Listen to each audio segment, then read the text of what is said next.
மதுரவாயல் துறைமுகம் 2 அடுக்கு மேம்பாலத்தை மாற்றுப்பாதையில் கொண்டு செல்ல வேண்டும் என பொதுமக்கள் கோரிக்கை விடுத்துள்ளனர்.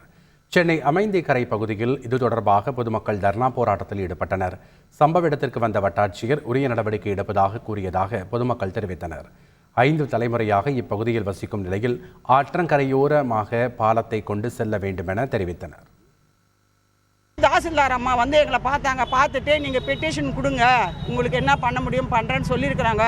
அவங்க என்ன தகவல் சொல்கிறாங்களோன்றதை நாங்கள் கேட்டுக்கிட்டு அதுக்கு மேலே அடுத்த ஸ்டெப்பை நாங்கள் நடவடிக்கை எடுக்கலான்னு பார்க்குறோம் சார். மெயின் ரோட்டில் இருக்கிற வீடுங்க வந்து எங்களுக்கு போகக்கூடாது. அந்த ஆத்தங்கரை ஓரமாக தான் அவங்க இந்த பிரிட்ஜோ தெருவோ எதுவாக இருந்தாலும் அவங்க கொண்டு போகணும். இதுக்குள்ளே வந்தால் நாங்கள் விடவே மாட்டோம். நாங்கள் 5 தலைமுறையாக இங்கே வாழறோம்.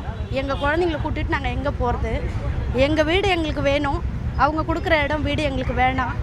எங்களோட பொருளை அவங்க எடுத்துக்காம எங்களை வேற எங்கேயும் அனுப்பாத இங்கே விட்டாங்கன்னா அது ரொம்ப நல்லது. சென்னை உயர்நீதிமன்றத்தில் தமிழை வழக்காடு மொழியாக அறிவிக்க வலியுறுத்தி போராட்டத்தில் ஈடுபட்டு வந்த வழக்கறிஞர்கள் போராட்டத்தை தற்காலிகமாக ஒத்திவைத்தனர்.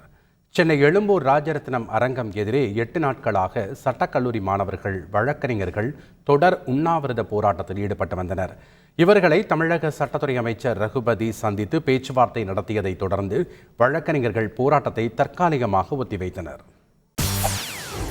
செய்திகளை உடனுக்குடன் தெரிந்து கொள்ள உடனே சப்ஸ்கிரைப் பண்ணுங்க.